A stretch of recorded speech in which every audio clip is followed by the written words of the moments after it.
there in wind too. With this government declaration of 450 megawatt of renewables by the end of this decade, if I take where we are and where we should be in this at the end of the decade, we are looking for around 35 gigawatt of per annum installation on an average.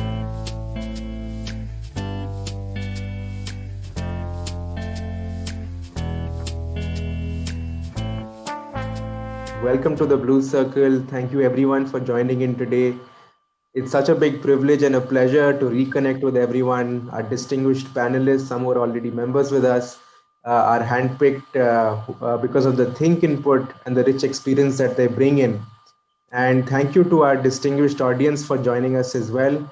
We've received close to 300 registrations, most of whom are CEOs, CXOs, and senior leaders. Many of them are members as well, and some are repeat visitors to our webinars, which is very encouraging and motivates us to provide higher levels of dialogue through the online modes as well. For those of you who are new with us today, Blue Circle is an exclusive community and ecosystem which is curated for business leaders to help them manage disruptive times and become future ready. We focus on 4 fundamental sectors, which are energy, mobility, healthcare, and real estate. We're also very soon adding 4 more new sectors, which are aerospace and defense, retail, BFSI, and logistics. We also present socioeconomic insights, which ultimately determine the evolving complexion of the market. In response to the COVID challenge, the Blue Circle has also accentuated its digital presence. One of the many modes we employ is our weekly webinar series, our digital publication. And in addition to this, and you'll be happy to know that we're very soon launching a unique platform, an exclusive digital professional networking platform, which is curated specifically for leaders, somewhat like the LinkedIn for leaders, where leaders will get the opportunity for connecting with people just like them. We also house our high quality curated conversations and content there, and also give leaders some access to business opportunities which they can exchange with each other. So those leaders who are interested, please do write to us. We've already begun our selective outreach and have close to 3,000 senior leaders who've signed up with us already. So today we're privileged to have industry leaders to join in us for our Energy Circles discussion. In recent years, India has brought electricity connections to hundreds of millions of its citizens, promoted the adoption of highly efficient LED lighting by most households, and prompted a massive expansion in renewable source of energy led by solar.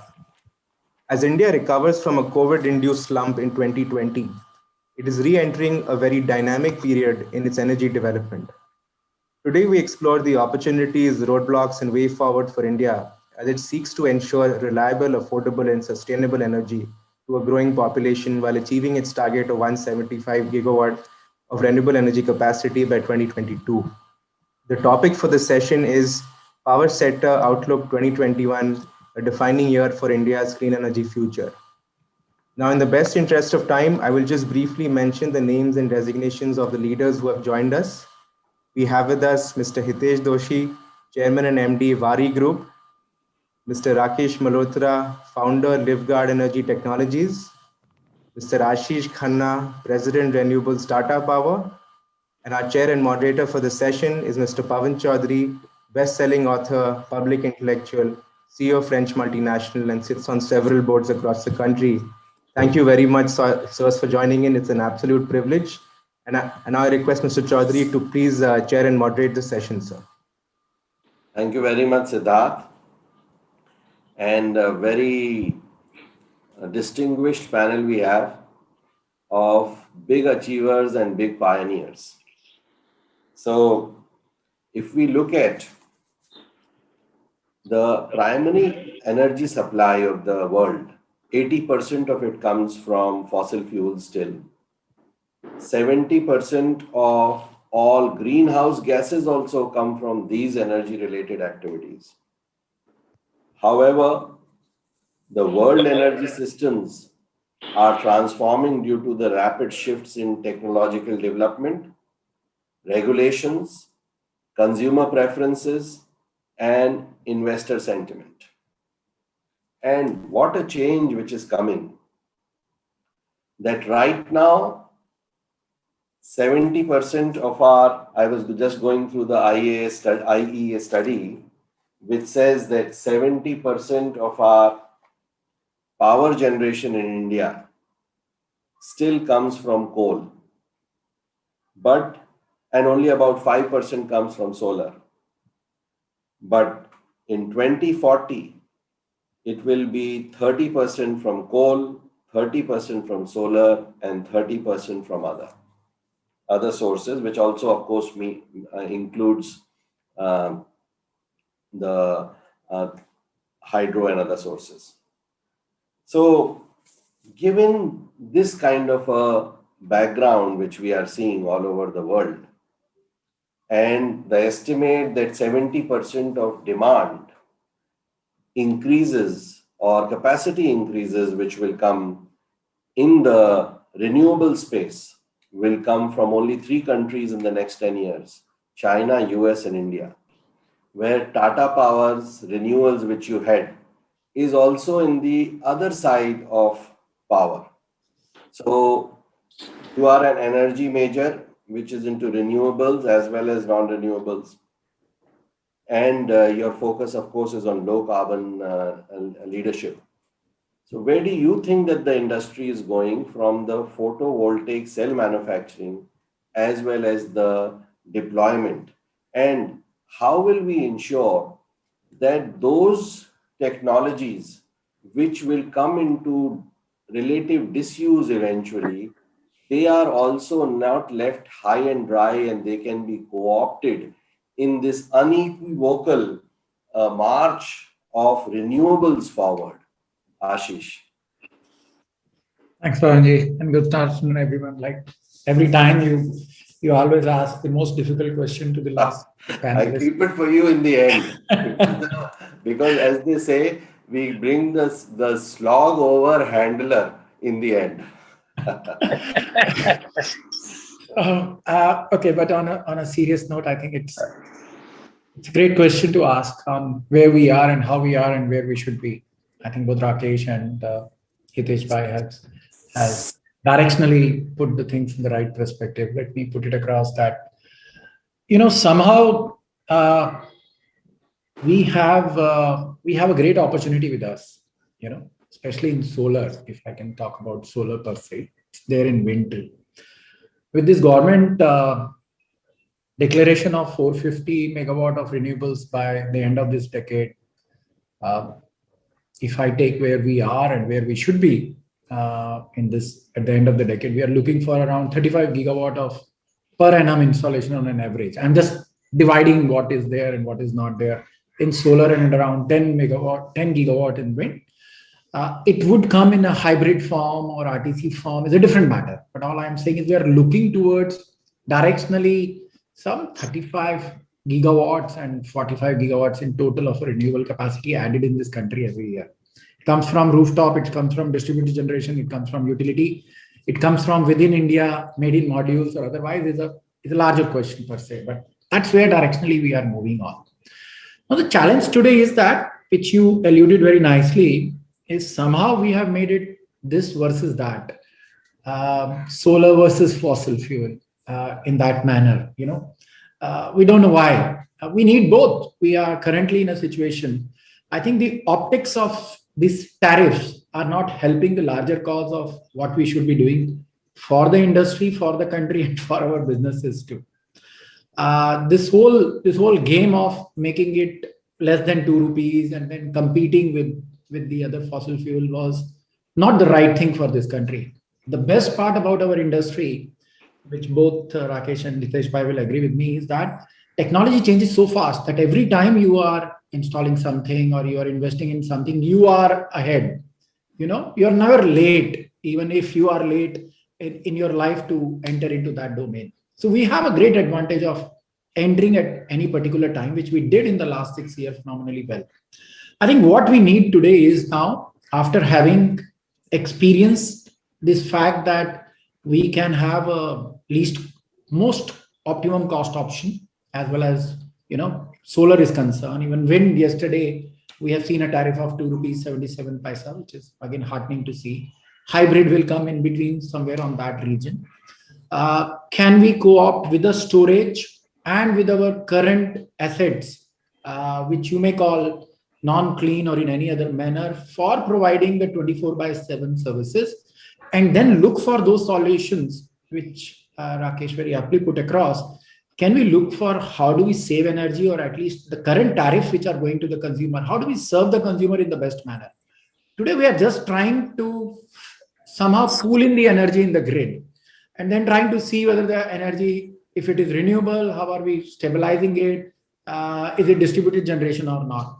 I think today we should all be pooling our efforts to look around that this customer or a consumer who is going to be served with this energy, how do we give him the least cost option in that particular channel? Because most of us, especially on the industry side, are paying a tariff which is much higher than what we are seeing as an optics in which the utility scales are working.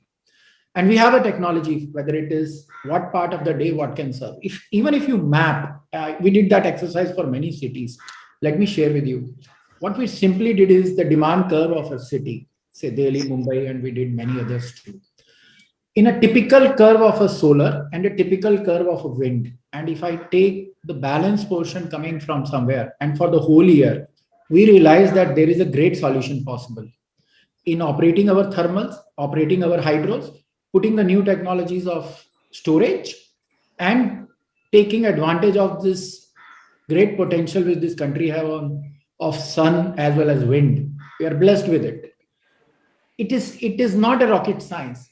Somehow in this our system, we have been having only pure vanilla system and looking at a very myopic way in this whole system. So I think we should now, all of us, whether we are having fossil fuel storage, rooftop, utility scale, distributed generation, smart meter manufacturer, pool our intelligentsia together and work for this solution. And it can be great for the consumer, great for each one of our business too.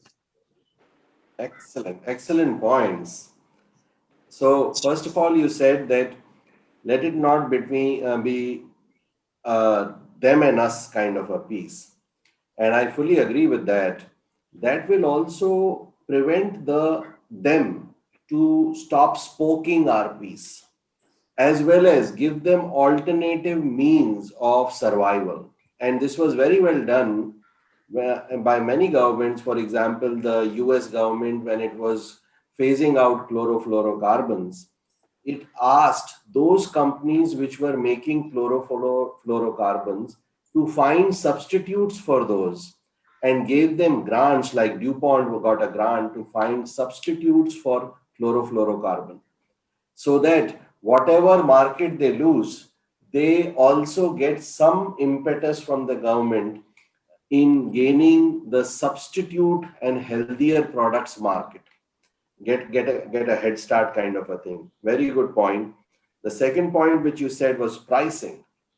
This them versus us also brings us into this pricing game, which then after some time is not staying sacrosanct. Pricing is getting challenged in courts.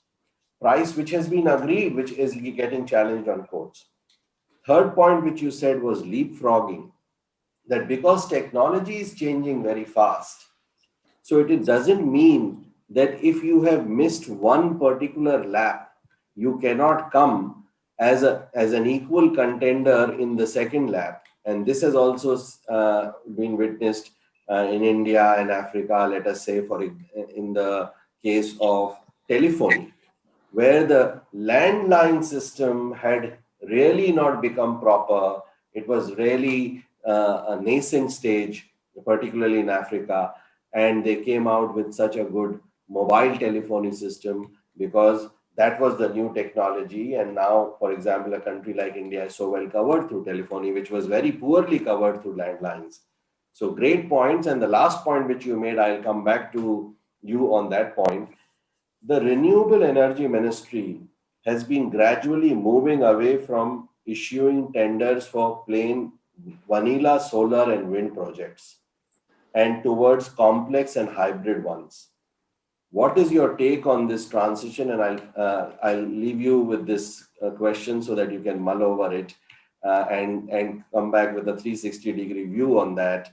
when I come back to you. I would like to ask Ashish now to comment on the dialogue so far of this round, and then also ask him about the hybrid issue that he spoke of, and I elaborated with a question. Ashish. No, I echo the thoughts of Hitesh Bhai on this, and so is Rakesh on that we need manufacturing in this country. We all know why we were not having it. You have to appreciate one fact here that China has not only consolidated their manufacturing, they have also enhanced immensely their manufacturing capabilities. Now, today, what China produces more than what the world needs to. They have reached that level. But the most important fact, which we should also appreciate, is how quickly they are also changing the technology and in the way advancing that technologies too. So their investment in technologies today, especially in the solar sector, is what bringing the next level of technologies at a much lower cost than what it used to be 3 years back or 5 years back. So you have to appreciate and learn from what is happening good around us. And now if we need to, first of all, replicate the same model in this country or try to beat them as an exporter in the third countries, we have to be also very conscious of these facts of life that the volume matters, your investments in R&D and technology matters. And I think above all, where we can actually leapfrog again is that if we start investing in the next level of technologies, which are required in this country and many parts of the world, let me put an example of rooftops. We don't need these panels for rooftop. We can have much lighter panels, and there are technologies available to bring that lighter panels, foldable panels, as we speak about it. There are lots of other things which we can do on this. So I think first of all, to enhance the manufacturing capabilities in this country, it is important that we ring fence first the manufacturing. Unlike, since I wear many hats, when we go for an investment in any solar project or opportunities which come, it's a one-time transaction which we do. We bid, we win, we execute, and then for next 25 years we have a return on our investments which give a ROI. In manufacturing, you have to stay there for 25 years, and you have to keep on investing, especially in this particular manufacturing of panels or cells as it comes across. I think the challenge which we will face again here is, while we are going to ring fence the cell and module, the raw material for cell, which is wafers in the current form, and the raw material for wafers, which is ingots, it still has to be imported. So what we are doing out here is we are creating infrastructure for, if I can use that word, tolling, or a conversion from a wafers to a panel. Now that itself is a great source of generation of employment, a great source of supporting high quality products for the country for which it is required, because we guarantee it for 25 years. But having said that, if we are not doing this upstream integration and are leaving that particular part out from the whole game, we will not be doing a great job, because then the variability on those prices will impact our product pricing per se, at least in the international market. The second part, which is also very important, is which we should learn from that country too. There is no harm in learning what is happening good around in this world, is the way they have developed those ancillaries, and how quickly and the scale at which they have developed those ancillaries. And the third part is how the infrastructure has also been developed to reduce the cost of logistics, which is also very important factor, especially for the products which we are talking about. If you look at their logistics cost compared to our logistics cost, there is also an element, big gap out there. There is also an element which Hitesh Bhai mentioned, is the cost of power, which is very critical for our manufacturing, especially when you go to the cell side, or if we are going for the integration towards the wafer manufacturing or ingots manufacturing. The current level of industrial tariff which are there for us, if we compare apple to apple comparison, then then our competitors are at a much, much lower level out there.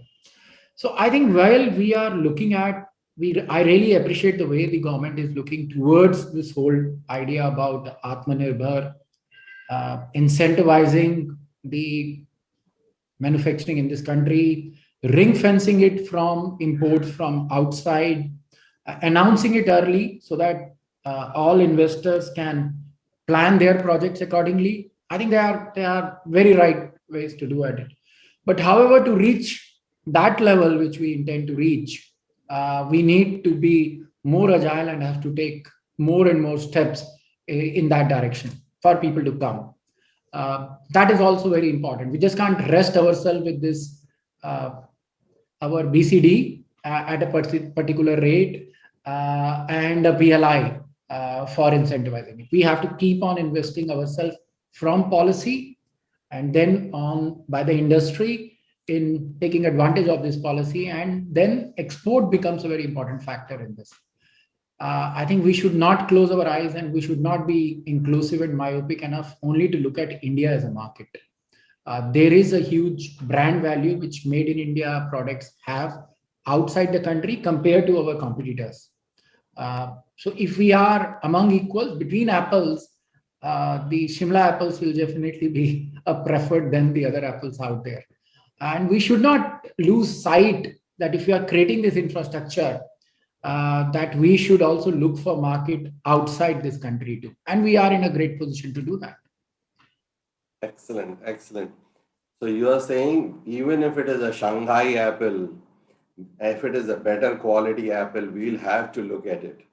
Even if we don't, even if some rival of ours is doing better than us, we have to be open to listening to him and following what is he doing, because very nicely you've said, and you've alluded to it, and that all over the world, renewable energy deployment came down in 2020.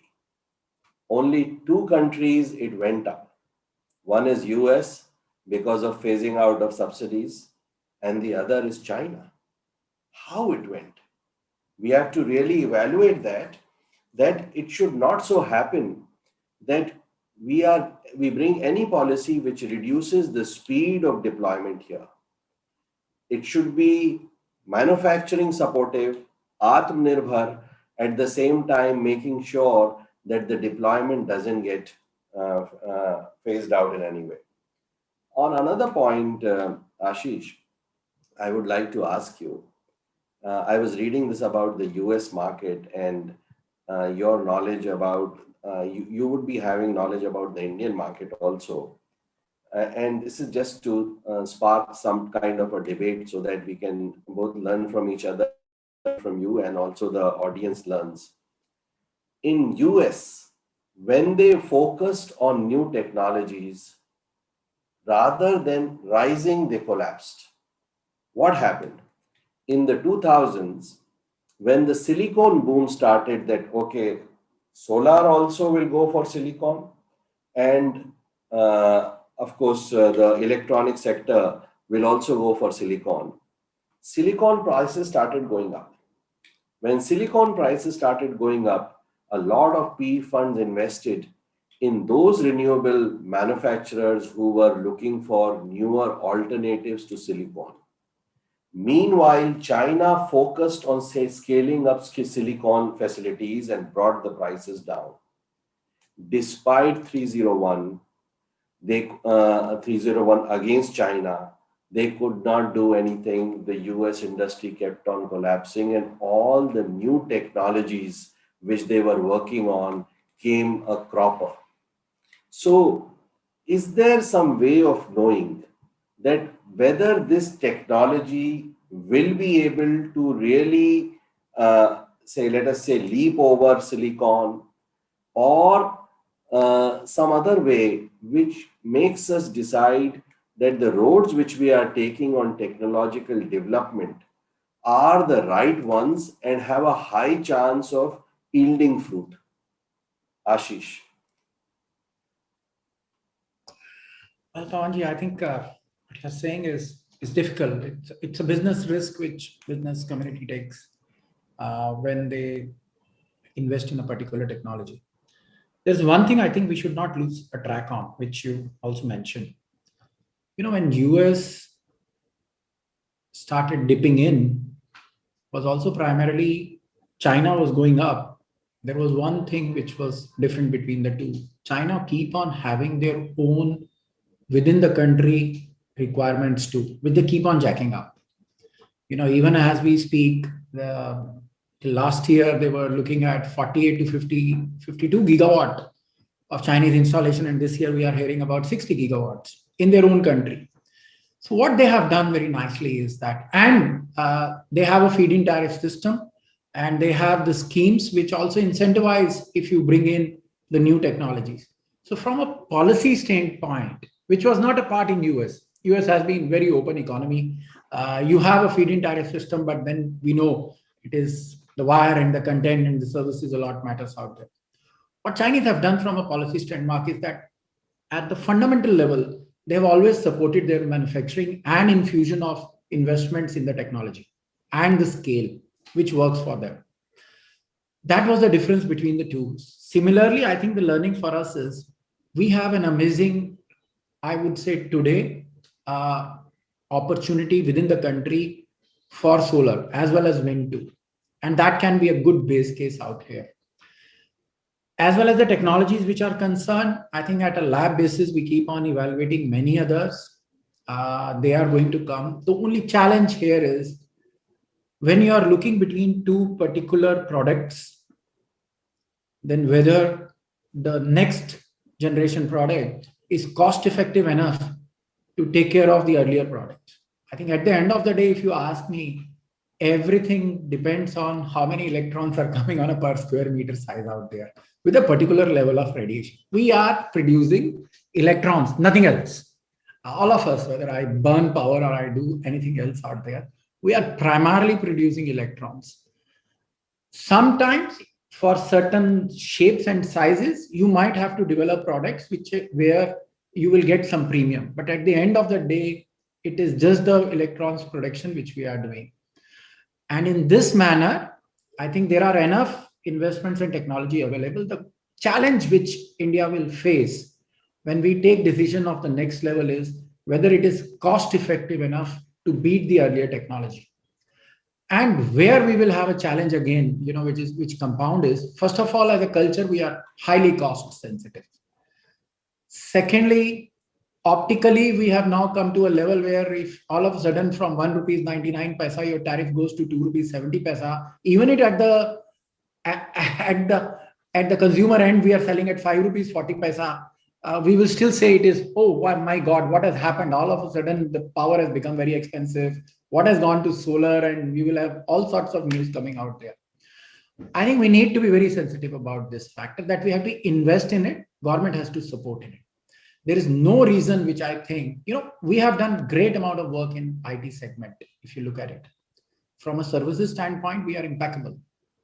There's no reason in that this industry can also reach that level. We just need to support it for a particular duration of time. And I'm sure in next 3 to 4 years, you will find a very different renewables paraphernalia and a segment in this country. Excellent points, Ashish ji. And what you have hit the nail on the head. And I was just remembering, it reminded me of a figure. In 2006, the retail goods market in America was 4.5 trillion and in China was 1.5 trillion. Today, the retail goods market in America is 5 point some trillion, and in China it is nearly 6 trillion.